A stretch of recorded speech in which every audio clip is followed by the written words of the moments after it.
আসসালামু আলাইকুম রহমতুল্লাহ।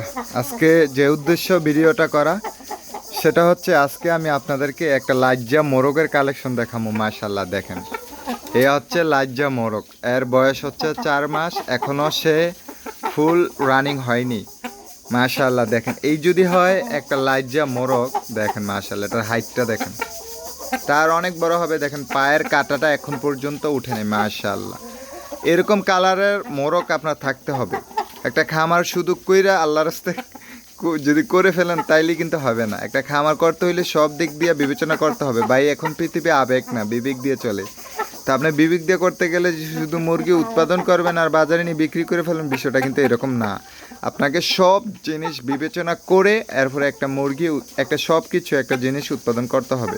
তো এই হচ্ছে আমার একটা লাইজা মোরগ, আপনাদেরকে দেখানোর চেষ্টা করলাম। মাশাআল্লাহ অনেক কালারটা দেখেন, সেরা কালার। আর এটার হাইট কি দেখেন, এটা আর অনেক বড় হবে। এ পাশে দেখেন আমার সেই এইগুলা, এটার বয়স হচ্ছে 4 মাস। মাশাআল্লাহ এটা হচ্ছে গলাশিলা পাহাড়ি মাল্টি কালারের মোরগ। আর এই পাশে দেখেন মাশাআল্লাহ হেজা মোরগ, খুব সুন্দর মাশাআল্লাহ। আর এই পাশে হচ্ছে আমার লাইজা কালেকশন 2 পিস মোরগ আছে। তো প্রিয় দর্শক, যে কথাটা আজকে বললাম, আপনার কালারটা অবশ্যই সুন্দর হতে হবে, তাহলেই আপনার মুরগি উৎপাদন করলে বিক্রি করতে পারবেন।